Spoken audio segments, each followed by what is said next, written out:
Alhamdulillahirrabbilalamin. Wassalatu wassalamu ala ashrafil anbiya'i wal mursalin wa ala alihi wa sahbihi ajma'in. Rabbi shrah li sadri wa yassir li amri wahlul 'uqdatam min lisani yafqahu qawli amma ba'd. Assalamualaikum warahmatullahi taala wabarakatuh. Alhamdulillah, kita dipertemukan sekali lagi dalam majlis ilmu ini. Mudah-mudahan usaha kita untuk hadir ini akan dibalas dengan sebaik-baik balasan, ganjaran, rentetan. Apa yang kita tengah lakukan ini adalah tak lain tak bukan kita nak mengenal perjalanan hidup Nabi kita, Nabi Muhammad SAW. Dan terima kasih saya ucapkan kepada Fatihah sebagai penganjur kita, dan terima kasih juga kepada muslimat yang hadir bersama kita kerana masih istiqamah. Saya kira sekarang ni tahun yang keempat lebih kurang, ataupun tahun yang ketiga lah. Jadi sedih sebenarnya kalau kita baca tentang sirah Nabi ni. Sedih mana kita nampak orang Palestin sekarang sebenarnya lebih sedih kisah Nabi. Sebab apa? Sebab Nabi sendiri mengalami penentangan daripada kaum Nabi. Kemudian Nabi dikhianati oleh orang Arab sendiri, orang Islam sendiri yang digelar sebagai munafik.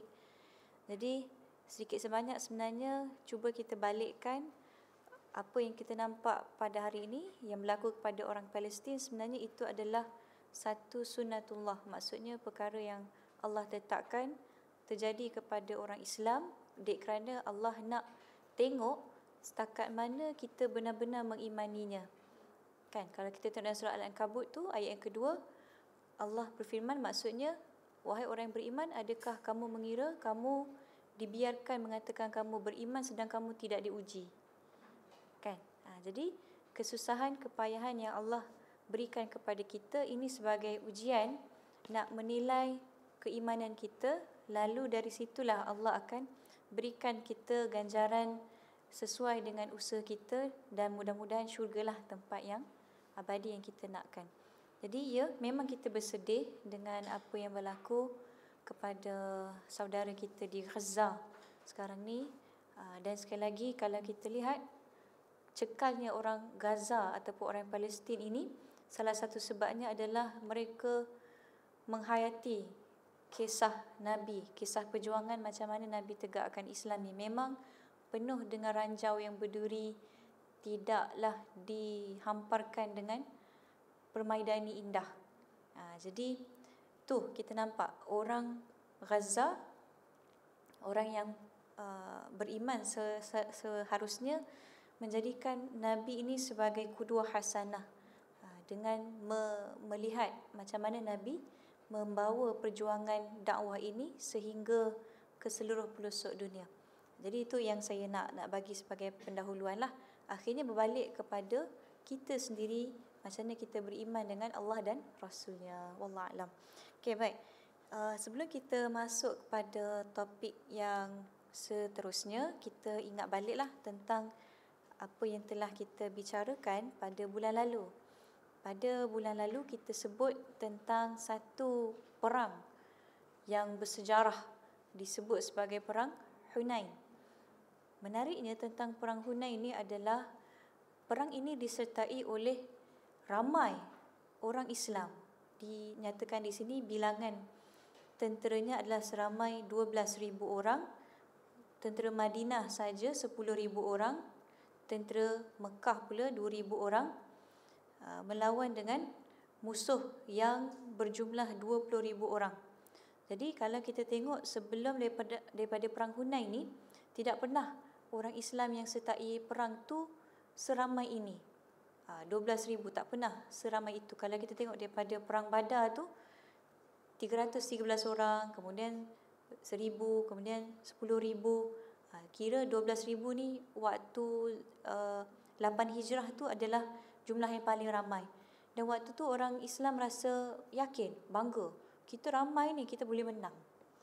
Tapi apa yang berlaku? Separuh perjalanan dalam peperangan mereka itu, mereka mengalami kekalahan kerana mereka diserang secara mengejut ataupun ambush oleh musuh, diserang hendak. Kemudian tak lama kemudian dengan bantuan Allah, dengan semangat yang dibawakan oleh Nabi, maka orang Islam kembali bersatu semula dan akhirnya mencapai kemenangan. Dan dari situlah orang Islam belajar, ramai mana kita pun kalau kita tak bergantung harap kepada Allah, kita tetap tak akan menang. Jadi itu pengajaran yang paling jelaslah kita boleh nampak daripada peperangan ini. Bilangan tidak menjanjikan kemenangan. Sebaliknya, pengharapan kita kepada Allah lah yang menyebabkan kita capai kemenangan. Dan satu lagi peristiwa yang menarik kita pernah sebutkan sebelum ni, dalam perang Hunain, Nabi bahagi-bahagikan ghanimah ataupun harta rampasan perang. Dan kita ada cerita orang yang baru masuk Islam, mereka dapat banyak.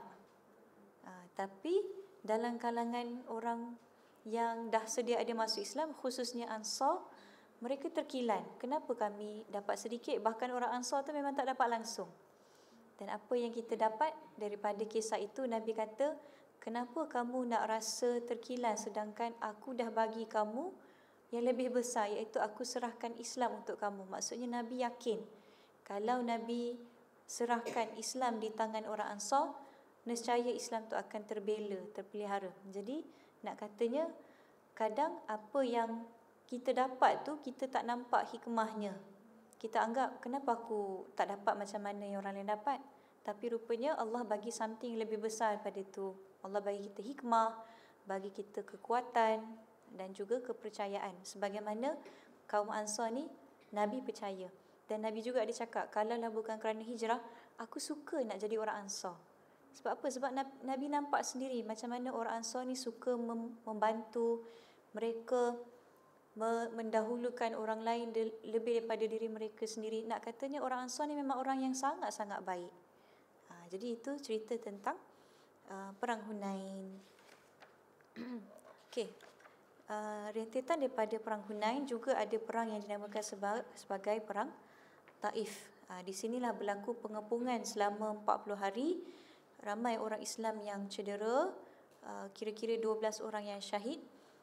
Di sini Nabi mengepung orang Yahudi, dan tak lama setelah itu mereka pun menyerah diri, orang Yahudi dan juga musuh Islam.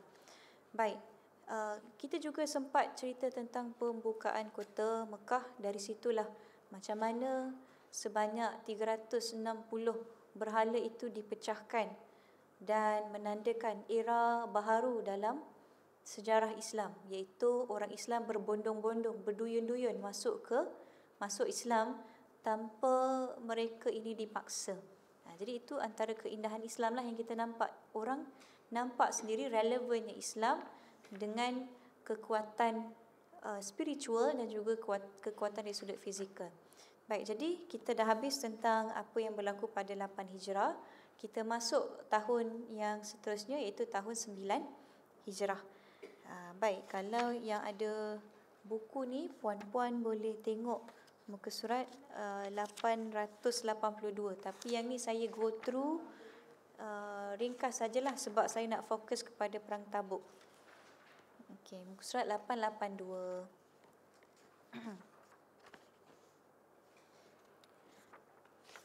Jadi kalau kita lihat di sini, lepas daripada pembukaan kota Mekah, Nabi balik ke Madinah. Dan sebelum Nabi balik ke Madinah, Nabi sempat mengerjakan umrah dan juga haji. Ini adalah satu-satunya ibadah haji yang Nabi kerjakan. Seumur hidup Nabi sekali saja Nabi buat ibadah haji dan juga umrah. Baik, jadi pada tahun seterusnya, kira-kira hari-hari terakhir 8 Hijrah ataupun bulan Muharram tahun 9 Hijrah, ada beberapa operasi ketenteraan yang dilakukan bertujuan untuk menyampaikan dakwah Islam. Kalau kita lihat di sini, ada beberapa sahabat yang dilantik untuk mengetuai operasi tersebut. Jika kita lihat, ada sebanyak 16 nama. Nak katanya ini adalah operasi kecil yang Nabi tak sertai, tetapi Nabi hantar sahabat untuk pergi ke tempat-tempat yang tertentu. Okey. Kalau kita lihat di sini ada misi ketenteraan Uyainah bin Hisin Al-Fazari. Seterusnya muka surat 884, operasi ketenteraan Qutbah bin Amir, operasi ketenteraan Ad-Dahhak. Seterusnya Al-Qamah bin Mujazir Al-Madlaji. Seterusnya kita lihat di situ sampai habis. Jadi seperti yang kita lihat, satu-satu daripada operasi ketenteraan ini kebiasaannya adalah bertujuan untuk mengelakkan daripada berlakunya perang yang lebih besar. Dan juga waktu operasi ketenteraan kecil-kecilan inilah biasanya sahabat akan dihantar untuk berdakwah di seluruh semenanjung Arab dan juga sekitarnya. Jadi dikirakan di sini operasi ataupun Sariyah ini berlaku sehingga bulan Jamadil Awal. Okay. Next kita tengok pula perang Tabuk pada tahun 9 Hijrah. Muka surat 890.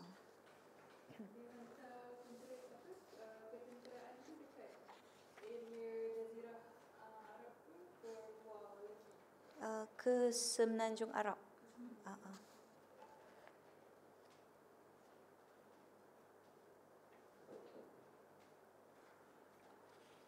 Okey. Jadi kita tengok lebih kepada yang kita nak fokuskan hari ini, iaitu perang Tabuk, muka surat 890. Baik.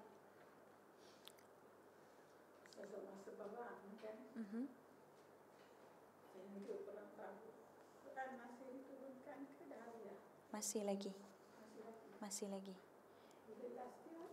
Lastnya ketika Haji Wada'. Ya. Sebab kira perang Tabuk ni perang yang terakhir. Lepas daripada perang Tabuk adanya Haji Wada'. Tadi saya salah sebut yang Nabi balik daripada Mekah ke Madinah, Nabi buat umrah. Nanti lepas perang Tabuk barulah Nabi buat Haji Wada', haji yang terakhir, dan ketika itulah Nabi membacakan ayat yang terakhir menurut sependapat daripada kalangan mufassirin, iaitu ayat al-yauma akmaltu lakum dinakum wa atmamtu alaikum ni'mati wa raditu lakumul Islam madina. Jadi ini adalah ayat yang terakhir, ayat Quran yang diturunkan kepada Nabi Muhammad pada tahun 10 Hijrah nanti. Jadi nak katanya ketika perang Tabuk Al-Quran masih diturunkan. Nabi tadi pergi Mekah, kemudian Nabi buat umrah, baru Nabi balik ke Madinah. Okey. Jadi kalau kita lihat di sini, pembukaan kota Mekah ini adalah perang hak dan juga batil. Perang yang memisahkan antara kebenaran dan juga kebatilan. Memang masih ada lagi orang Arab yang ragu-ragu dengan agama Islam ini, tapi kebanyakannya mereka dah nampak, dengan kemenangan besar ketika Fathu Mekah, Islam ini agama yang benar. Sebab macam yang kita disebutkan sebelum ni, masyarakat Arab khususnya di Mekah, mereka ada semacam keyakinan Tuhan Kaabah ini akan beri kemenangan kepada orang yang benar. Jadi kalau kita nampak Fathu Mekah, siapa yang menang? Nabi yang menang. Jadi rentetan dari situ mereka yakin baginda ni bukan calang-calang orang. Nabi ini adalah orang yang diberikan hikmah ataupun satu perkara yang luar biasa oleh Tuhan Kaabah dalam kepercayaan kita oleh Allah SWT lah. Jadi ketika itu orang Arab dah percaya dengan Islam, keadaan dah berubah sepenuhnya, ramai yang masuk Islam dan ramai juga yang datang berjumpa dengan Nabi untuk menyatakan kesaksian mereka. Jadi kalau kita tengok usaha perit Nabi selama 22 tahun terbayar apabila ramai yang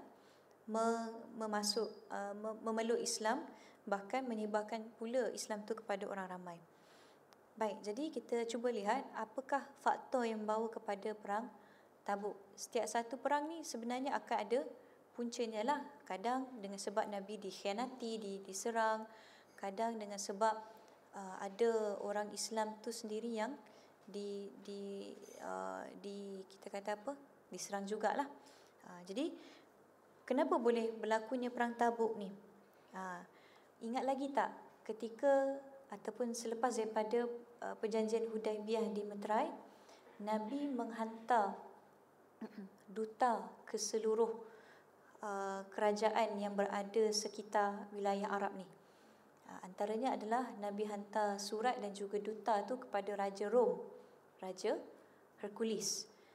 Dikatakan bahawasanya Raja Hercules ni masih berwaspada dengan kerajaan Nabi Muhammad sallallahu alaihi wasallam. Hercules dinampak Nabi ni sebagai satu bentuk ancaman. Maka perlu dihapuskan sejak daripada awal. Takut apa? Sebab nanti kalau kerajaan Nabi lagi besar, maka lebih mudahlah untuk kerajaan Rom tu dijatuhkan. Jadi itu semacam keraguan ataupun ancaman yang dirasakan oleh Raja Hercules. Itulah titik tolak yang bawa kepada perang Tabuk. Dan kita tahu bahawasanya sangat tragis juga apa yang berlaku kepada duta Nabi yang berjumpa dengan Raja Hercules. Ketika itu Al-Harith bin Umair Al-Azdi, duta Nabi yang dihantar untuk jumpa duta Raja Hercules, telah dibunuh. Kan? Bahkan suratnya itu pun telah dikoyakkan. Lalu apa yang Nabi buat? Nabi hantar pasukan tentera yang diketuai oleh Zaid bin Harithah untuk melawan tentera Rom, dan berlakulah perang Mu'tah. Kita ingat lagi kan tentang perang Mu'tah ni, macam mana Ja'far bin Abi Talib, dua tangannya itu telah dilibas, dan Nabi kata dua tangannya ini digantikan bijanahain, dengan dua sayap di syurga. Itu tentang perang Mu'tah lah. Tapi apa yang berlaku, operasi tersebut masih lagi tidak berjaya untuk menjatuhkan kerajaan Hercules, kerajaan Rom yang zalim dan juga yang sombong tu. Lalu itulah yang membawa kepada perang ini. Dan tadi kita ada sebut Raja Kaisar ataupun Raja Rom, Raja Hercules tak nak biarkan Nabi ini terlepas begitu sahaja. Tak nak perang Mu'tah tu bagi keuntungan kepada orang Islam, dan juga Raja Rom ni tak nak biarkan orang Arab terlepas. Lalu dirasa sangat-sangat bahaya jika dilepaskan, maka dia ni pun cuba merencanakan strategi untuk menyerang orang Islam. Dan macam kita nampaklah dari sudut geopolitik, Islam ni semakin tersebar luas, maka sempadan ataupun wilayah orang Islam tu semakin besar. Hercules nampak tak boleh jadi ni, sebab wilayah sempadan aku ni pun nak diambil. Dia kata semacam itulah mafhumnya. Lalu dia melihat kena dihancurkan kekuatan umat Islam ni sebelum umat Islam menjadi musuh yang lebih berbahaya dan yang tak boleh dikalahkan nanti. Sebelum berlaku rusuhan ataupun revolusi, kebangkitan orang Arab, orang Islam, maka Raja Kaisar ni nampak ada keperluan untuk hentikan penentangan orang Islam. Tak cukup setahun pun daripada perang Mu'tah tu, maka terus disiapkan tentera dan dipanggil sekutu dalam kalangan keluarga Ghassan. Raja Ghassan ni dia berkomplot lah dengan Raja Rom untuk tubuhkan satu batalion tentera berjumlah 40,000 orang. Tadi kalau kita baca perang Hunain 12,000 orang tu pun dah ramai, maka dalam perang Tabuk ni Raja Rom sediakan seramai 40,000 orang. Berapa orang Islam? Kita dapati bahawasanya orang Islam yang menyertai perang ini adalah berjumlah 30,000 orang. So dari segi bilangan zahirnya kita nampak Rom lah lebih menguasai kan, lebih kuat, kerana bezanya seramai 10,000 orang. Baik, jadi satu keadaan yang berlaku adalah orang munafik ni melakukan rencana untuk menjatuhkan umat Islam. Satu cerita dikatakan selama sebulan pada pada tahun 9 Hijrah ni, Nabi tidak mencampuri isteri baginda. Nabi pisahkan tempat tidur daripada isteri baginda. Mula-mula sahabat tak nampak pun, sahabat tak sedar pun tentang perkara ni. Tapi sampai satu masa ada yang bawa cerita. Dia kata Nabi ceraikan isterinya. Waktu tu gemparlah sebab tak tahu berita ni datang daripada mana, betul ke tidak ke kan. Jadi Sayyidina Umar bin Al-Khattab bila dengar cerita ni, beliau berkata, aku ada seorang kawan dalam kalangan orang Ansar, kalau aku tak datang majlis Nabi, aku akan bagi tahu kat dia supaya dia beritahu kepada baginda yang aku tak datang. Dan kalau aku tak datang juga, aku akan tanya dia lah apa yang Nabi sebut dalam majlis itu. Jadi dari situlah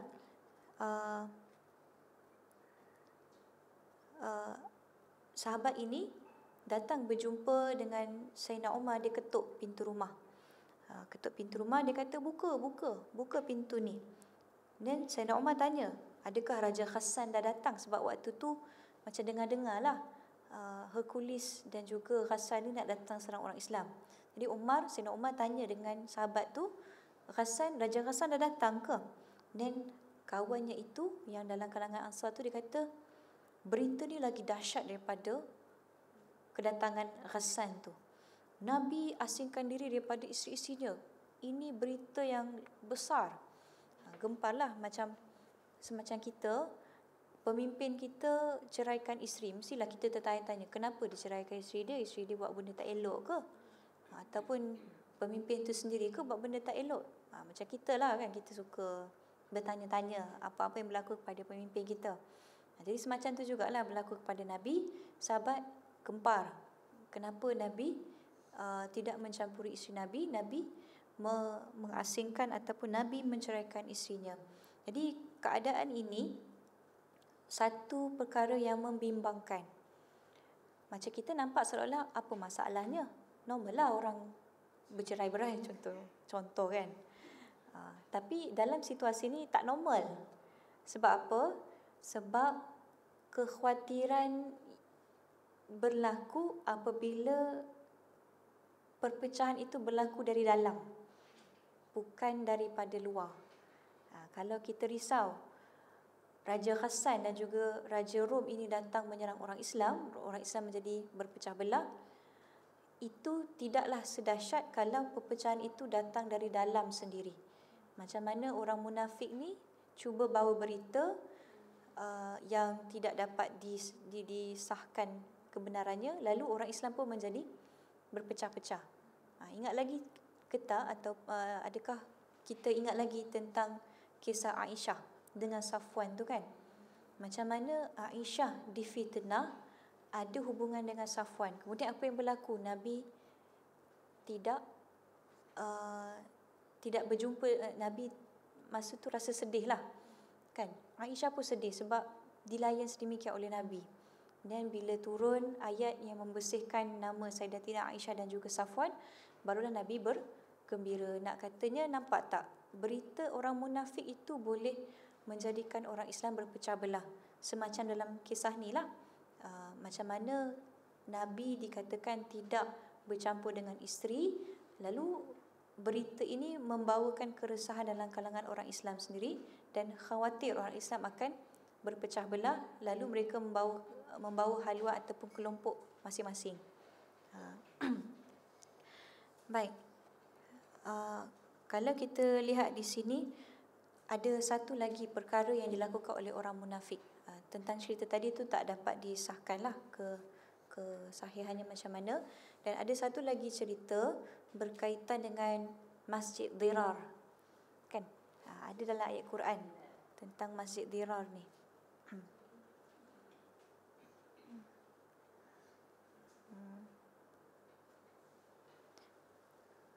Kalau puan-puan tengok dalam surah At-Taubah ayat 107, A'udzubillahi minasyaitonirrajim, walladzina ittakhadhu masjidan diraran wa kufra wa tafriqan bainal mu'minin wa irsadan liman haraballaha wa rasulahu min qabl ila akhir ayat.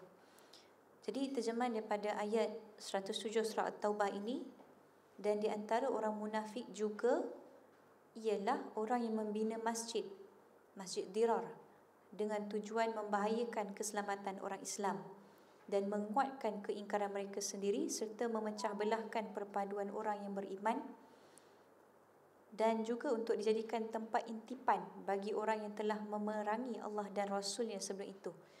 Allah rakamkan apa yang dilakukan oleh orang munafik sebelum berlakunya perang Tabuk ini, surah At-Taubah ayat 107 tadi. Iaitu orang munafik ni, mereka bina satu buah masjid dan mereka ajak, mailah datang kami punya masjid. Orang Islam mula-mula rasa, oh bagus, mereka ni bina masjid, tapi mereka tak sedar ada udang di sebalik mi. Ada perkara yang tak baik. Kenapa mereka buat masjid tu, sedangkan dah ada dah masjid yang Nabi bina ketika Nabi sampai di Madinah tu kan. Al-kisahnya, mereka buat masjid yang disebut sebagai Masjid Dirar ni kerana mereka nak jadikan orang Islam ada yang solat dekat Masjid Dirar, ada yang solat dekat Masjid Madinah. Maka kesatu paduan antara orang Islam tu tak dapat dicapai bila mereka tak solat berjemaah di satu tempat. Dan di samping itu juga masjid ini dijadikan sebagai tempat markas mereka lah. Mereka membuat intipan dan juga menyampaikan berita-berita di situ. Jadi itu cerita tentang Masjid Dirar. Tujuannya adalah untuk menipu orang Islam, dan pada awalnya orang Islam tak perasan rancangan jahat pembinaan di sebalik masjid itu. Dan pada awalnya Nabi pun diajak untuk solat di sana. Namun baginda lewat datang ke sana kerana Nabi baru balik daripada operasi ketenteraan dan juga ada hal-hal lain. Lalu akhirnya tak berjayalah mereka nak pecah belahkan umat Islam kerana Nabi sendiri tak pergi ke masjid itu. Lepas daripada Nabi tahu daripada wahyu tadi, maka Nabi pun perintahkan supaya masjid itu dihancurkan. Nabi tak solat dekat situ. Baik, jadi itu kisah tentang kejahatan orang munafik. Dan saya nak balikkan dengan kisah yang berlaku pada hari ini, terutamanya yang berlaku di Gaza.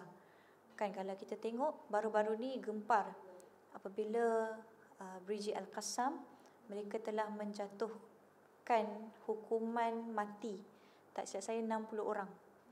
Yang ditangkap tu 60 orang pengkhianat dalam kalangan orang Palestin sendiri. Popular gang tak silap saya, ataupun ada nama dia Popular something. Jadi apa yang berlaku kepada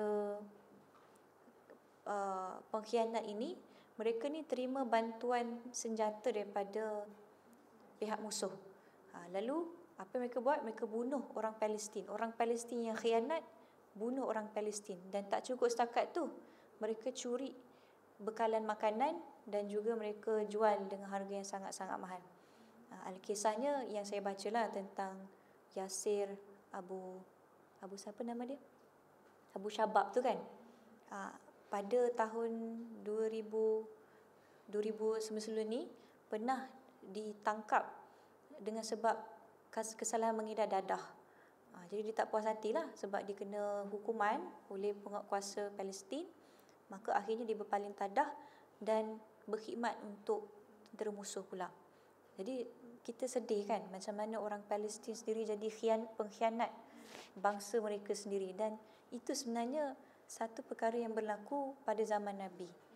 Orang Islam sendiri yang mengkhianati orang Islam, salah satunya adalah dengan mereka membawa berita yang tak benar, memecah belahkan dengan konon-kononnya nak bina masjid, tapi sebenarnya nak pastikan orang Islam tu tak bersatu. Jadi itu satu perkara yang kita nampak berlaku sepanjang zaman. Maka kita kena berhati-hatilah, dan mudah-mudahan kita sendiri tak jadi orang munafik dengan kita sebar benda yang tak betul kan. Baik, tadi ceritanya berbalik kepada orang Islam yang nak bersiap sedia menghadapi musuh dalam perang Tabuk ini. Ada dalam kalangan orang Anbat yang berjual beli dari Syam, mereka pergi ke Madinah. Lalu bila mereka sampai dekat Madinah itulah mereka sampaikan berita orang Rom ataupun tentera Raja Hercules ni nak datang, dan ramai, sejumlah 40,000 orang. Tentera yang besar disediakan dan dipimpin pula oleh pemimpin ataupun panglima yang tertinggi. Tak cukup setakat tu, ada juga dalam kalangan orang Arab, iaitu kabilah Lakham, Juzam. Mereka ni bersekongkol dengan Raja Hercules untuk lawan dengan orang Islam. Dan orang Islam waktu tu sangat takutlah ataupun khawatir, kerana diketahui dalam sejarah ketenteraan, Rom ini memang tidak dapat disangkal kekuatan fizikal dan juga ketenteraan mereka. Lalu akhirnya bahaya yang semakin bertambah ini cuba dihadapi oleh orang Islam dengan sebaiknya. Cuma ada satu lagi perkara yang sangat-sangat sukar, iaitu pada bulan Muharram ini ada cuaca ketika itu adalah musim panas. Kalau kita tengok musim panas dekat Malaysia pun kita dah tak tahan, apatah lagi dekat Semenanjung Arab. Boleh cecah 50 darjah Celsius kan. Tapi di Madinah tu kurang sikit lah. Namun masih juga tinggi, 40 lebih darjah Celsius. Kita tahu ini adalah satu bentuk kesukaran selain daripada mereka kena berhadapan dengan musuh yang ramai. Kemudian bila musim panas, tumbuhan pun kering, tak subur, makanan pun terhad, buah-buahan itu pun sukar untuk didapati daripada kebun-kebun. Jadi ada dalam kalangan orang Islam ni yang rasa berat nak join perang, sebab mereka tahu musim panas. Ditambah pula dengan jarak yang jauh, lagilah susah untuk mereka join perang tu.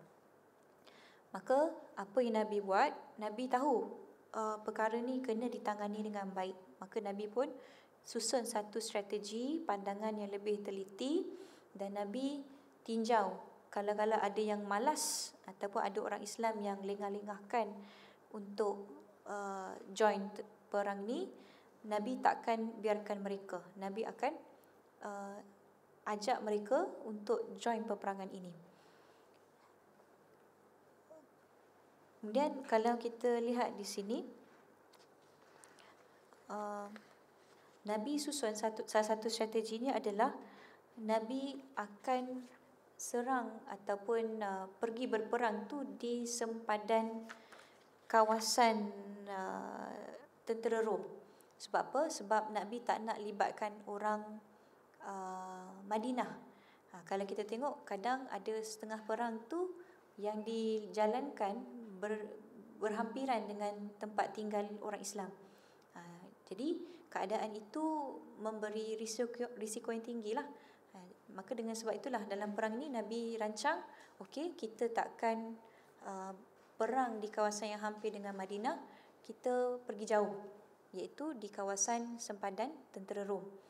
Jadi kita nampaklah, walaupun pada asalnya itu satu perkara yang sangat susah, sebab tentera Islam kena berjalan jauh, namun untuk menjaga keselamatan orang Islam yang lebih ramai, jadi di situ Nabi pun minta untuk orang Islam ni berjalan jauh. Dan kita tengok muka surat 896.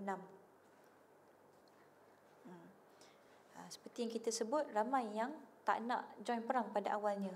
Salah satunya adalah dengan sebab cuaca, makanan yang terhad, dan juga kesukaran dengan sebab jarak perjalanan yang jauh.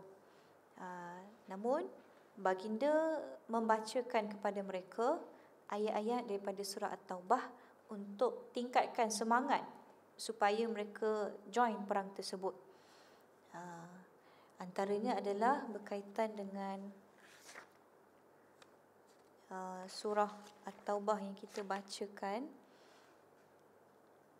sebentar lagi. Dan tak dinafikan, ada antara mereka yang nak join perang ni mereka tak mampu. Salah satunya adalah dengan sebab tidak ada harta, sakit, dan juga dengan sebab perlu menjaga ahli keluarga.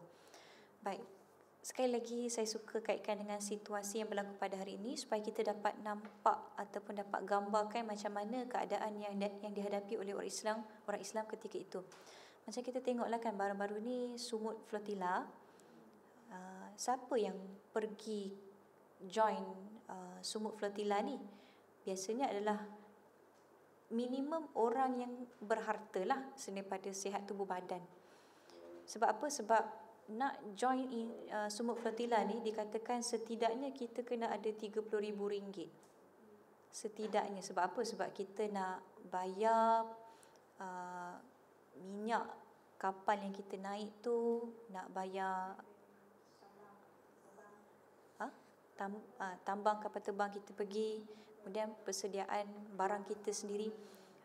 Maka dari situlah kita nampak sebenarnya yang join Sumut Flotilla ni biasanya minimum dia mesti adalah orang yang berharta.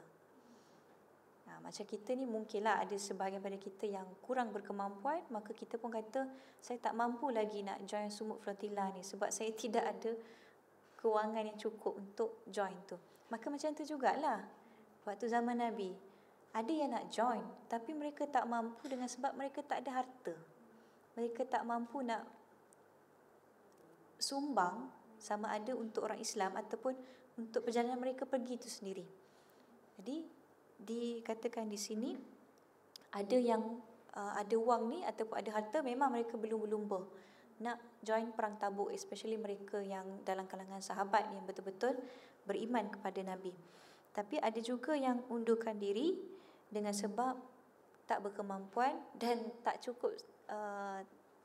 cukup dari sudut keperluan kesihatan badan mereka lah. Tapi dalam masa yang sama, ada juga orang munafik ni yang sengaja bagi alasan. Mereka kata tak boleh sebab sekarang ni aku nak kena jaga kebun aku, kan? Mereka bagi alasan. Dan ada juga alasan yang tak logik. Antaranya adalah aku ni masih muda, aku tak kahwin lagi. So kalau aku join perang, nanti aku mati, aku mati dalam keadaan aku tak kahwin lah. Kadang memang banyak alasan orang munafik yang kita dengar tu memang tak logik, kan? Tapi itulah mereka. Jadi dalam kalangan yang fakir miskin, yang tak turut serta dengan sebab mereka tak ada kemampuan, mereka tak dapat nak bagi harta untuk berperang, maka Nabi pun balas seperti mana yang kita dapat lihat dalam surah At-Taubah ayat 92 tu. Firman Allah Ta'ala maksudnya, tidak ada padaku kenderaan yang hendak kuberikan untuk membawa kamu. Mereka kembali sedang mata mereka mengalirkan air mata yang bercucuran kerana sedih bahawa mereka tidak mempunyai sesuatu pun yang hendak mereka belanjakan. Ini cerita tentang orang beriman yang nak join tapi mereka tidak ada harta. Mereka jumpa Nabi, mereka bagi tahulah, dan mereka balik tu dalam keadaan mereka bersedih, tak dapat nak join. Dan Nabi pun kalau boleh Nabi nak bagi mereka kenderaan. Tapi Nabi sendiri pun terhad dari sudut keperluan kenderaan Nabi tu. Dan ada juga sekelompok orang Islam yang berharta, mereka sumbang harta mereka sebanyak-banyaknya untuk perang ni. Antaranya adalah Uthman bin Affan. Dikatakan beliau sediakan 200 ekor unta dan juga 200 wang perak. Tak cukup setakat tu, tambah lagi 100 ekor unta dan tambah lagi 1000 dinar. Dinar ni maksudnya emas lah. Dan beliau bagi dekat baginda. Kemudian Nabi doakanlah kepada Uthman, selepas hari ini apa saja amalan Uthman tidak akan disia-siakan. Kemudian sedekah lagi sampai akhirnya daripada 200 ekor unta tu mencapai jumlah 900 ekor unta dan 100 ekor kuda. Itu tak masuk duit. Sangat-sangat banyak. Cuba kita bayangkan, unta hari ni seekor RM3,000. Darab dengan 900. Berapa? Banyak, kan? Nak kata betapa kayanya Uthman ni, dan kekayaan itu tidak menghalang beliau untuk berjihad di jalan Allah. Dan seorang lagi usahawan Islam yang berjaya, Abdul Rahman bin Auf. Kan kita Abdul Rahman bin Auf ni waktu awal-awal beliau datang ke Madinah selai sepinggang saja. Tapi kalau kita tahu Abdul Rahman bin Auf ni beliau ada minda businessman. Jadi bermula dengan harta yang sedikit diberikan kepada Abdul Rahman, lama-lama berkembang jadi harta yang sangat-sangat banyak. Itu hebatnya lah Abdul Rahman bin Auf ni. Lalu apa yang disedekahkan, Abdul Rahman bawa 200 duit perak. Kemudian Abu Bakar bawa semua hartanya, tak tinggal sedikit pun untuk keluarganya kecuali untuk Allah dan Rasul, iaitu Abu Bakar tinggalkan sebanyak 4,000 dirham. Abu Bakar beri sebanyak 4,000 dirham. Jadi itu adalah kisah tentang sahabat yang berikan hartanya. Kalau kita tengok lagi dalam muka surat 898, Al-Abbas, Talha, Sa'id bin Ubadah, Muhammad bin Maslamah, semua mereka ini memberikan harta yang mereka ada. Tak cukup setakat tu, kaum perempuan pula bagi gelang kaki, subang, cincin dan apa jua barang perhiasan yang mereka miliki. Mereka tak simpan, mereka sedekahkan. Mereka tak takut untuk berjuang di jalan Allah, melainkan yang takut tu hanya orang munafik saja. Jadi setidaknya kita lah, kalau kita tidak ada wang yang banyak, sedikit yang kita ada tu pun sekurang-kurangnya kita sedekahkan mana yang kita mampu di jalan Allah SWT. Jadi macam kita tengok tadi kan, ada orang yang sedekah banyak, ada orang yang sedekah sikit. Jahat sebenarnya orang munafik ni. Apa yang mereka buat, mereka perlekehkan orang Islam yang sedekah sikit tu.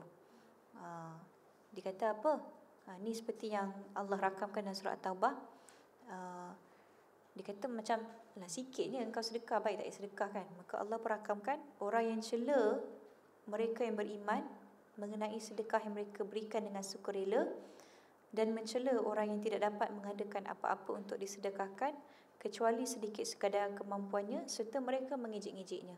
Ini Allah ceritalah orang munafik ni ejek orang beriman yang bagi harta yang sedikit. Jadi itu kita tahulah tentang keadaan orang munafik. Sudahlah memecah belahkan, kemudian tak join perang, tak sedekah, tapi yang sedekah tu pula dia ejek. Itulah orang munafik kan. Baik. Jadi dengan persiapan yang dibuat oleh orang Islam tadi, seramai 30,000 orang beserta dengan binatang tunggangan dan juga wang, maka orang Islam pun menuju ke Tabuk. Ketika itu macam kita tahulah, bila Nabi sertai perang, maka Nabi akan minta kepada salah seorang sahabat untuk duduk di Madinah, jaga hal ehwal pentadbiran.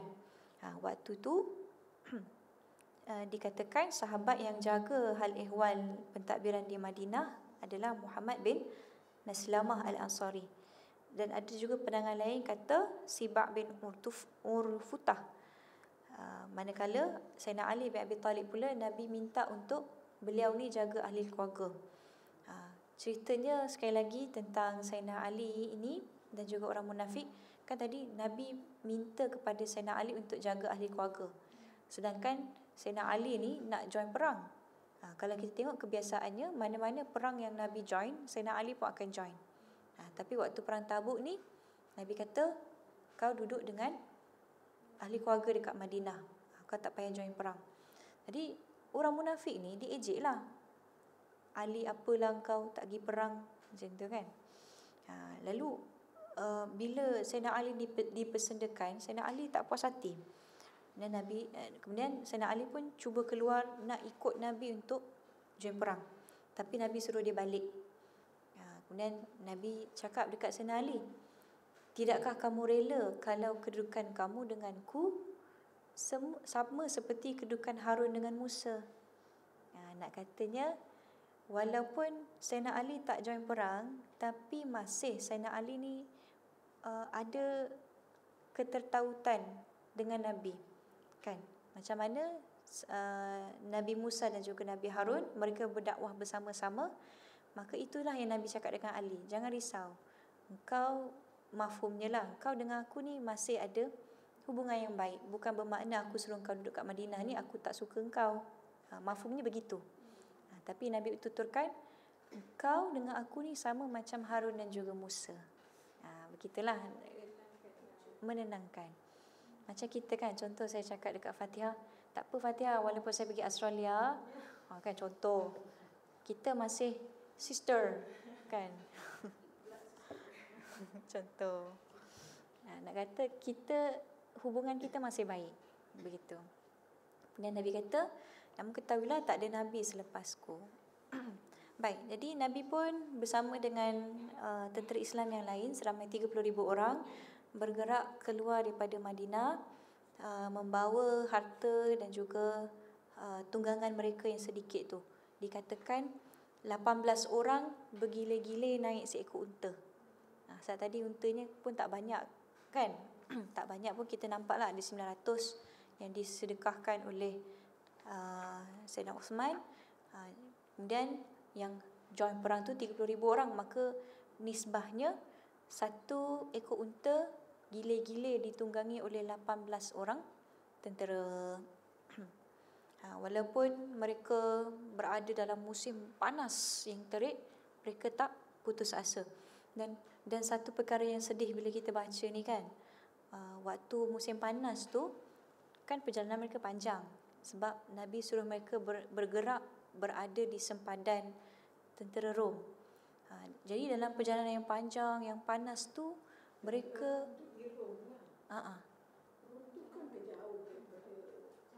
jauh? Ya. Berapa kilometer? Sekarang ni Madinah ke atas tu kan ada negara-negara lagi macam Iraq. Baik, kalau kita tengok Rom ni pusatnya di Eropah lah kan. Tapi dalam perang Tabuk ni, yang dimaksudkan dengan sempadan tentera Rom bukanlah di kawasan Eropah tu, tapi di kawasan sekitar apa nama dia, Mesir. Sebelah Mesir tu apa? Turki atas lagi. Sebelah Mesir tu. Jadi situ adalah kawasan jajahan Rom. Maka kita kata perang ini tidaklah berlaku di Eropah, tapi berlaku di kawasan Arab. Kalau kita tengok, ya, semacam di hujung Palestin macam tu. Tapi kalau tengok dalam nota yang ada dalam buku ni, ya, hampir berdekatan dengan Mesir. Tabuk ni maksudnya di hujung-hujung Semenanjung Arab tu, hujung Saudi. Dalam arti kata lain, tidaklah berada di Eropah, tapi berada di tanah jajahan Eropah yang berada di kawasan Semenanjung Arab tu. Jadi kalau kita tengok di sini, daripada Madinah sampai ke Tabuk tu, saya minta maaf, saya tak pasti berapa ribu kilometer. Tabuk. So Nabi perintahkan untuk mereka bergerak ke Tabuk tu, iaitu sempadan antara Semenanjung Arab, jajahan orang Islam, dan juga semenanjung jajahan orang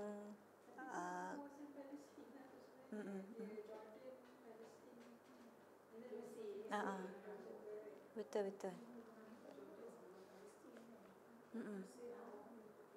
Kan kalau kita tengok dalam peta tu ada, betul. Betul. Betul.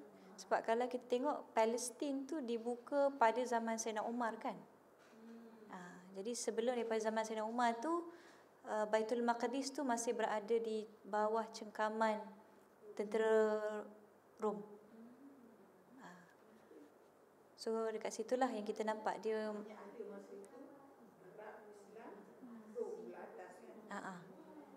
So Baitul Maqdis ketika itu masih belum dibebaskan lagi, masih berada bawah cengkaman orang Kristian.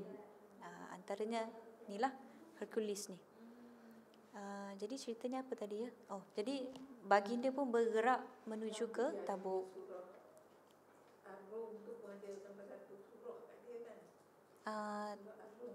Tapi itu kisah yang lain. Yang Nabi cerita tentang kemenangan Rom lawan dengan satu lagi pihak yang penyembah berhala tu, itu kisah lain. Tentang surah Ar-Rum ni, sebab nuzulnya adalah waktu tu ada dua pihak yang berlawan. Satu Rom, satu lagi penyembah berhala ataupun penyembah api, tak silap saya. Maka Nabi pun bagi satu jangkaan yang akan menang siapa? Ghalabatir Rum. Yang akan menang adalah orang Rom. Kemudian bila dah habis perang, memang betul orang Rom menang. Jadi ketika itulah orang percaya, oh, dia ni memang Rasul. Sebab apa? Sebab dia tahu benda yang tak berlaku lagi hasil daripada apa yang Allah ataupun Tuhan berikan wahyu kepadanya.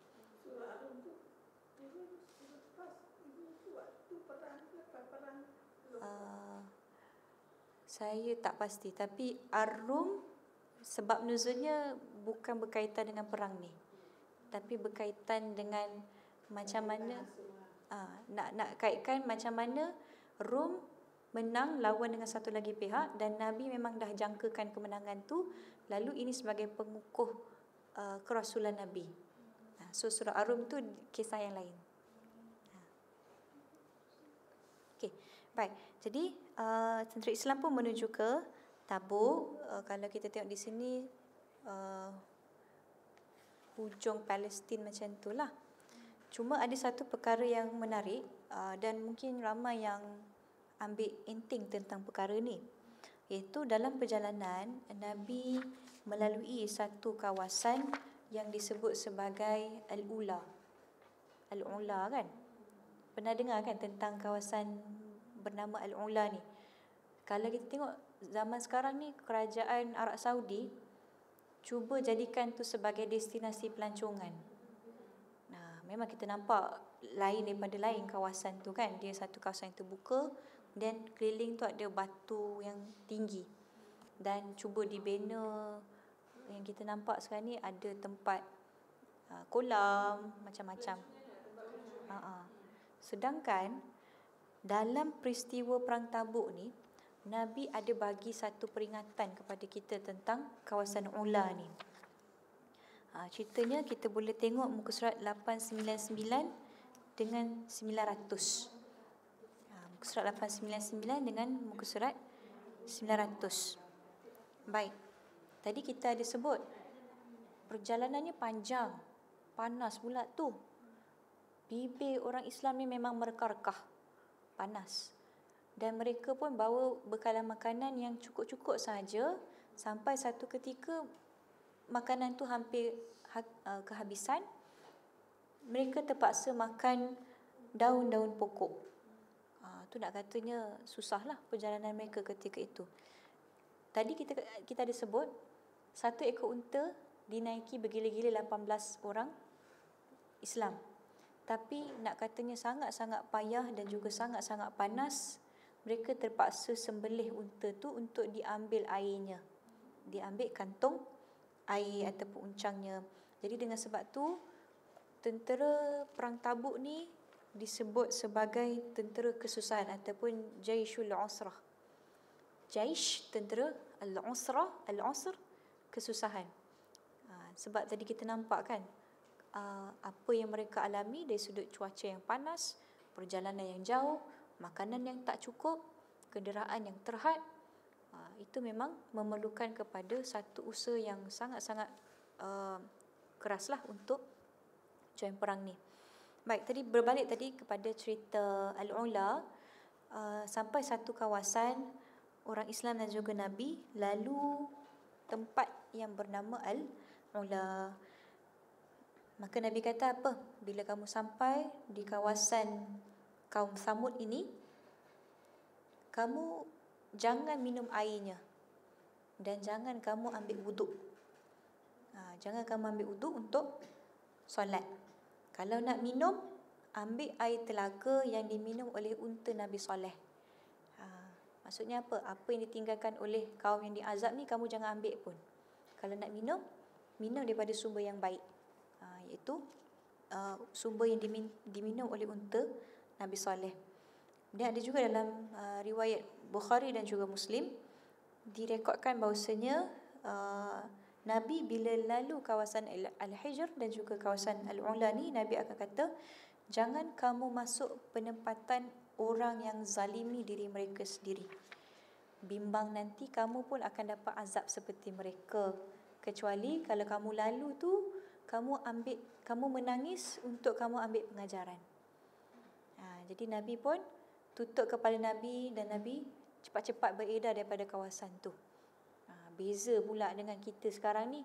Lagi kita lalu dekat kawasan Al-Ula tu, lagi kita nak ambil gambar kan. Sepatutnya tak boleh. Nabi kata jangan kita duduk dekat situ.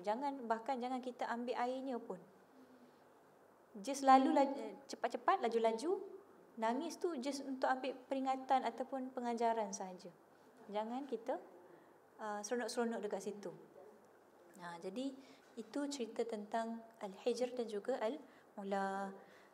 Kemudian sampai satu masa sahabat yang join perang ni mereka rasa sangat-sangat susah. Mereka mengadulah dekat Nabi kan. Tak lama lepas tu Nabi pun doa kepada Allah. Allah turunkan segumpal awan dan awan itu pula menurunkan hujan, dan dari situlah mereka dapat minum dengan air yang banyak. Jadi itu antara salah satu mukjizat yang Allah bagi kepada Nabi. Nabi boleh turunkan hujan dengan izin Allah Ta'ala. Baik, bila dah sampai kawasan yang makin hampir dengan Tabuk, mereka dapati kawasan itu ada air. Kan tadi Nabi dah cakap jangan kamu sentuh airnya, tapi ada tu pula yang dah sentuh air tu. Ada dua orang yang dah sentuh. Kemudian Nabi tegur mereka. Nabi cakap. Kemudian Nabi ambil air daripada air mata tadi tu, Lalu apa yang Nabi buat? Nabi basuh muka dan tangan, Nabi ulang sampailah terpancar air yang banyak dan ramai yang dapat minum. Maksudnya sebelum Nabi bagi minum air tu, Nabi tegur dululah sahabat yang tak dengar cakap tadi tu. Kemudian tak lama lepas tu Nabi cakap dekat Muaz, wahai Muaz, kalau umur kamu panjang, hampir-hampir kamu akan lihat tempat ni dipenuhi dengan kebun-kebun. Nak katanya hasil daripada air yang mencurah-curah keluar daripada basuhan Nabi tadi tu. Dan satu lagi Nabi bagi peringatan kepada sahabat, malam ni kalau kamu sampai akan ada angin yang bertiup kencang. Jangan ada yang bangun daripada tempatnya, dan kalau unta tu kamu ikat ketat-ketat, ikat kuat-kuat sebab angin akan bertiup sangat kencang. Dan dikatakan ada yang keluar, dia disambar angin dan terlempar ke dua buah bukit. Nak kata sangat-sangat kuat. Macam ibarat saya berdiri dekat sini, saya keluar dekat hujung candan sana. Macam itulah nak kata kuatnya angin tu. Tapi dikatakan kisah ini kisah yang tak dapat dipastikan. Kisah yang ada sedikit perbezaan lah dalam kalangan ahli sejarah. Tapi nak katanya dalam kisah ini berlaku kesukaran. Antaranya adalah angin yang sangat-sangat kuat tadi tu. Baik, bila nak masuk tentang perang ni kan? Baik, ini ceritanya. Bila dah sampai di Tabuk, tentera Islam pun duduk berkemah di situ dan mereka dah bersedia untuk berlawan dengan musuh. Sebelum keluar berperang tu, Nabi sempat untuk sampaikan khutbah dan Nabi bagi semangat kepada sahabat. Nabi bagi ayat-ayat yang ringkas tapi berkesan, tapi menusuk di dada. Dan Nabi galakkan orang Islam, sebelum kamu nak keluar berperang, kamu kena buat banyak kebaikan. Dan Nabi bagi ucapan itu untuk hapuskan rasa lemah dalam kalangan orang Islam. Sebab sebelum ni macam kita dengar tadi, ada antara mereka yang join perang ni dalam keadaan harta mereka sedikit, kelengkapan perang mereka pun tak banyak, tapi Nabi bagi semangat. Macam contoh kita kan, tak apa, walaupun kita kurang, tapi dengan bantuan Allah kita boleh menang. Semacam itulah Nabi bagi nasihat. Dan kalau kita perasan, dan seperti yang Fatihah pun perasan juga sebelum ni, banyak keadaan Nabi akan berdoa kepada Allah. Banyak keadaan Nabi akan bagi kekuatan, bagi nasihat kepada sahabat supaya mereka dapat langkah ke hadapan, sekalipun mereka tahu memang mereka ada kelemahan dari sudut kekuatan fizikal mereka. Itulah specialnya Islam. Islam sangat menekankan kekuatan spiritual, kekuatan dalaman, kebergantungan kita terhadap Allah SWT. Baik, hasilnya bila mereka dapat nasihat daripada Nabi itu, mereka pun keluar berperang. Tapi sebelum tu ada satu lagi perkara menarik yang berlaku dalam perang Tabuk ni. Satu masa Nabi cakap dekat Khalid bin Al-Walid. Nabi utus Khalid bin Al-Walid jumpa seorang pemimpin Dumatul Jandal namanya Ukaidir. Waktu tu kau akan jumpa dia ni tengah cari lembu liar. Jadi Khalid bin Al-Walid pun carilah si Ukaidir ni kan. Lalu bila Khalid nampak Ukaidir ini tengah memburu lembu liar, maka Khalid pun jumpa dengan dia. Khalid selamatkan dia lah, sebab waktu tu lembu tu tengah tanduk-tanduk pintu kubu Ukaidir. Semacam kita ada kubu, kemudian lembu liar tu tengah serang kita. Jadi Khalid pun selamatkan Ukaidir ni.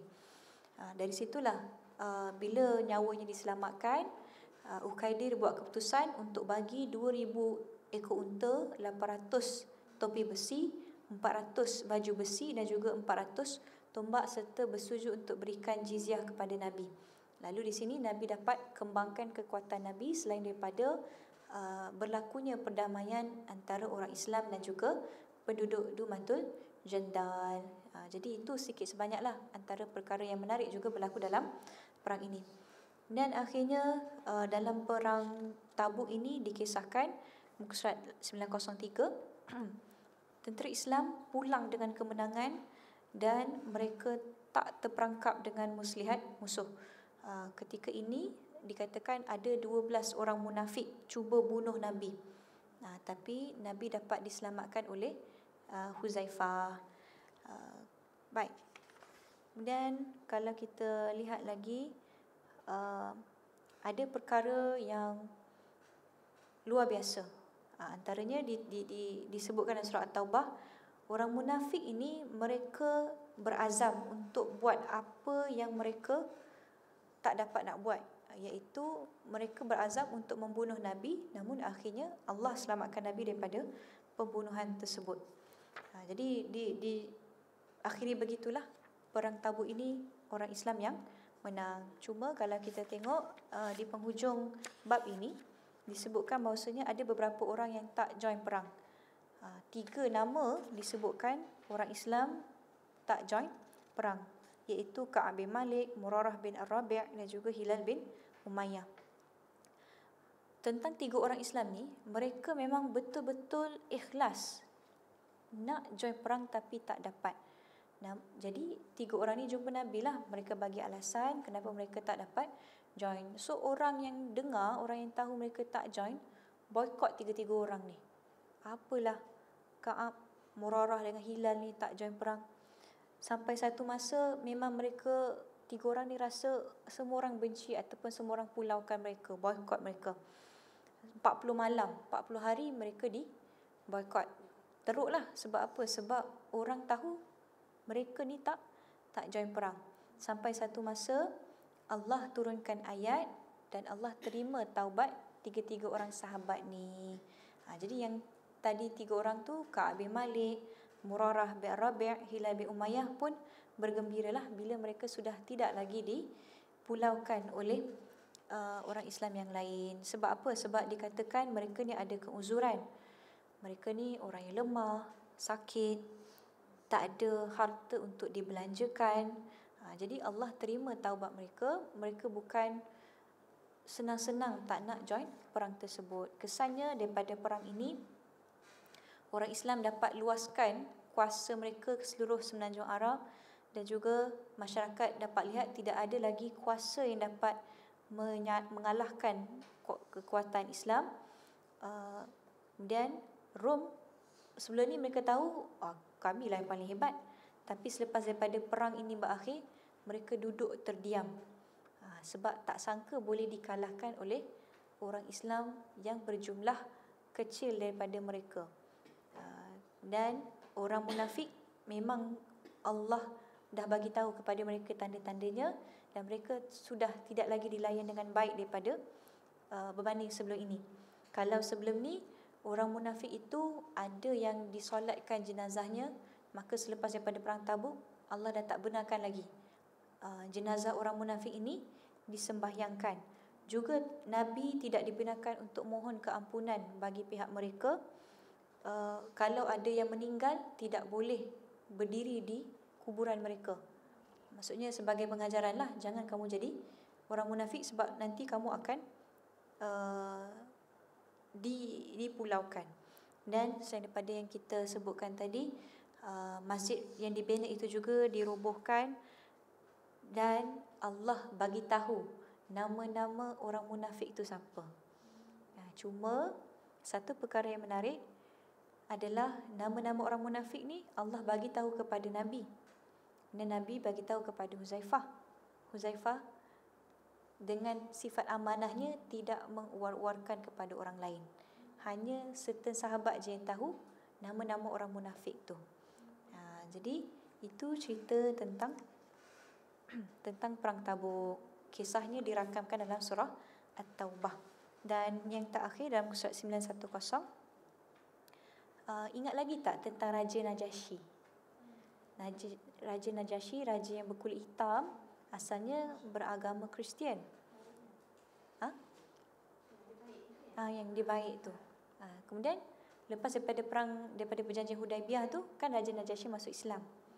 Jadi lepas daripada tahun 9 Hijrah ni, ataupun lepas daripada perang Tabuk, Raja Najasyi meninggal dunia, dan Nabi pun dirikan solat jenazah ghaib untuk Raja Najasyi. So ini antara petikan yang menunjukkan kepada kita memang sesungguhnya Raja Najasyi itu telah masuk Islam. Sebab apa? Sebab Nabi solatkan jenazah dia secara ghaib. Kemudian ada juga cerita yang kita nampak lepas daripada perang ini, Abdullah bin Ubay bin Salul meninggal dunia lepas Nabi balik daripada perang Tabuk. Nabi nak solatkan jenazah untuk Abdullah bin Ubay bin Salul, nak mohon keampunan, tapi Allah turunkan ayat tidak lagi dibenarkan untuk solat jenazah orang munafik. Dan ayat ini sebenarnya menyokong daripada apa yang dinyatakan oleh Umar. Waktu Nabi nak solatkan tu, Umar kata jangan, dia ni munafik, dia ni bukan orang Islam. Mana mungkin kita boleh solatkan jenazah untuk orang yang bukan Islam ataupun orang munafik. Jadi pada asalnya Nabi solatkan, tapi bila dah turun surah ayat yang melarang, maka barulah Nabi tak buat lagi solat jenazah untuk orang munafik. Dan lagi ceritanya ni dari sudut fiqh lah. Dari sudut fiqh, kalau kita lihat keadaan orang yang direjam kerana berzina, sepatutnya kalau dia itu muhsan ni maksudnya apa? Yang telah berkahwin, sekiranya dia berzina, maka hukumnya adalah rejam sampai mati. Rejam ni maksudnya kita baling batu kepada si pesalah tu sampai dia mati. Itu untuk hukuman orang yang dah berkahwin. Tapi untuk ghairu muhsan, yang belum berkahwin, kalau dia berzina, hukumnya adalah sebanyak 100 kali sebatan. Tapi lepas daripada perang Tabuk ni dikisahkan ada seorang wanita kabilah Al-Ghamidiyah. Dia itu jumpa Nabi dan dia mengaku dia dah berzina. Tapi waktu dia datang jumpa Nabi itu dalam keadaan dia mengandung. Dalam keadaan dia tengah menyusukan anak. Bukan mengandung. Dalam keadaan dia menyusukan anak. Supposed to be, kalau dia jumpa Nabi ketika itu, sepatutnya hukuman teruslah dikenakan. Namun, Nabi kata apa?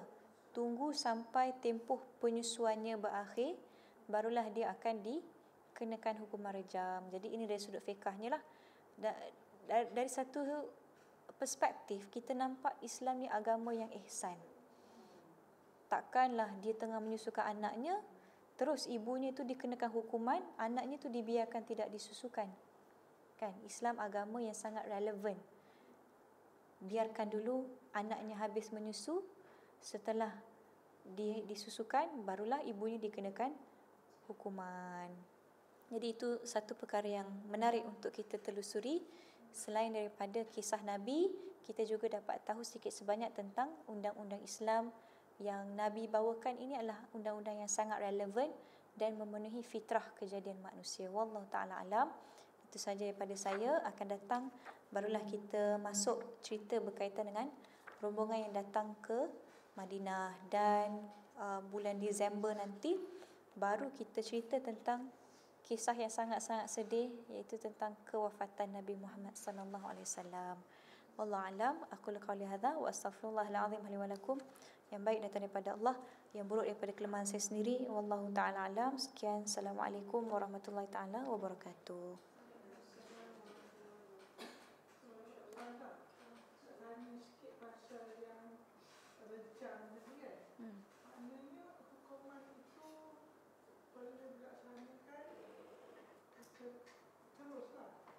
Selalunya kalau orang tu mengaku dia bersalah, terus dia akan kenakan hukuman.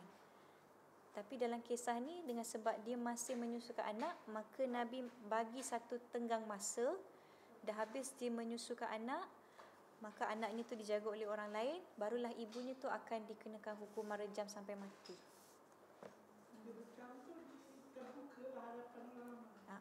Kalau dalam Islam, hukuman hudud ni dilaksanakan terbuka. Sebab apa? Sebab nak bagi pengajaran orang lain, jangan buat benda yang sama.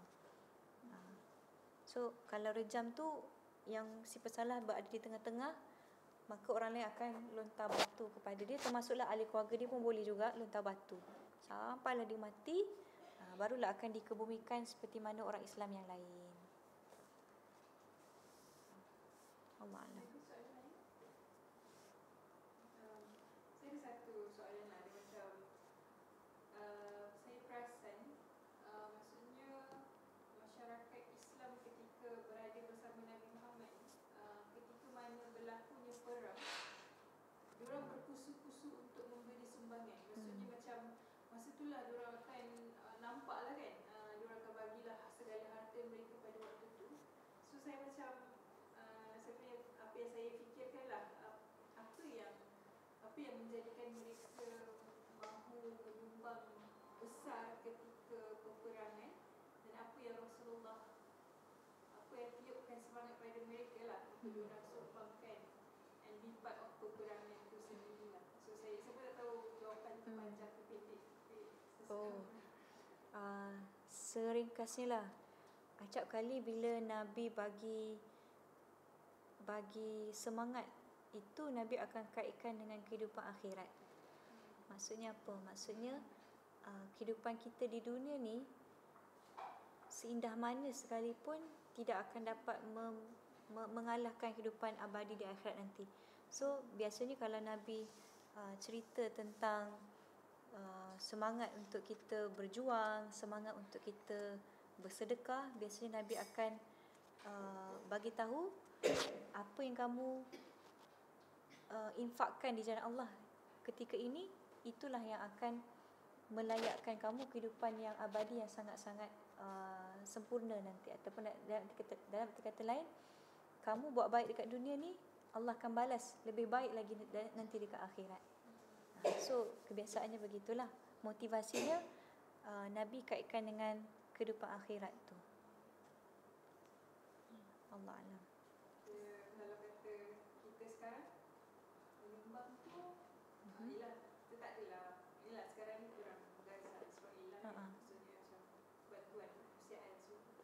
Tapi selain daripada tu, apa lagi macam sumbangan yang kita boleh, maksudnya nak jadikan itu sebahagian daripada menyumbang ke jalan Allah tu lah. Apa contoh sumbangan yang kita boleh berikan sebagai satu, tak boleh kita kata itu adalah sumbangan untuk jalan Allah tu, yang boleh kita kata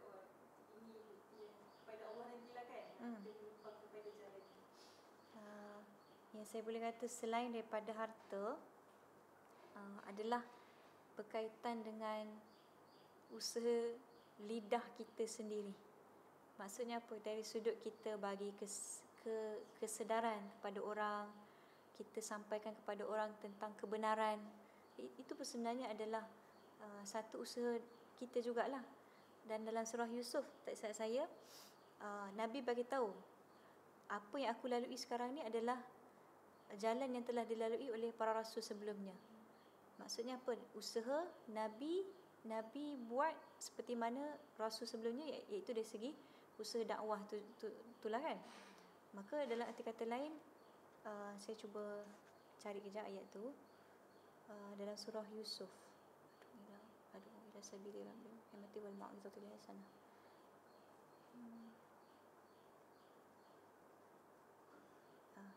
Dalam surah Yusuf ayat 108, firman Allah, a'udzubillahi minasyaitanir rajim, qul hadhihi sabili ad'u ila Allah ala basiratin ana wa man ittaba'ani. Katakanlah wahai Muhammad, inilah jalanku, aku dan orang-orang yang menurutku menyeru manusia umumnya kepada agama Allah dengan berdasarkan keterangan dan bukti yang jelas nyata. Yang saya boleh garap daripada ayat ini adalah Nabi sendiri mengatakan bahasanya ini adalah jalanku, dan juga orang yang berada bersamaku beriman dengan Allah dan Rasul mengajak manusia kepada jalan Allah. Maka selain daripada kita menyumbangkan harta, kita juga boleh berusaha dengan cara kita mengikuti jalan Rasul. Apa dia? Iaitu ad'u ilallah, berdakwah kepada Allah, berikan kesedaran kepada manusia bahawasanya apa-apa yang kita usahakan itu mestilah disandarkan kepada Allah, meskipun dengan cara lisan kita, tak semestinya dengan harta. Kan kalau kita belajar bab jihad kan ada banyak jenis kan. Jihad qital, jihad kita berada di medan perang, jihad mal, harta, dan juga ada jihad menentang hawa nafsu, ada jihad dalam kita menuntut ilmu. Maka semua itu dikira sebagai kita berjuang di jalan Allah, tak semestinya dengan kita menginfakkan harta semata-mata. Maka yang mudahnya setakat ni, setidaknya kalaulah bukan dengan jalan harta, kita berjuang dengan cara kita berdakwah, kita sampaikan pada masyarakat melalui misalnya media sosial, ataupun paling tidak kita sendirilah berjuang dengan cara kita lawan hawa nafsu kita. Kan mungkin kita berkehendak kepada kemewahan, tapi Allah berkehendak supaya harta kita tu diinfakkan. Mungkin kita berkehendak kepada bersenang lenang, tapi Allah menghendaki kita untuk berdakwah di jalan Allah dengan kita sampaikan melalui lisan kita. Jadi itu antara caralah yang boleh kita ikuti selain daripada kita infakkan harta kita untuk kita laksanakan tuntutan berjuang ataupun berjihad di jalan Allah Ta'ala tu. Wallahu a'lam.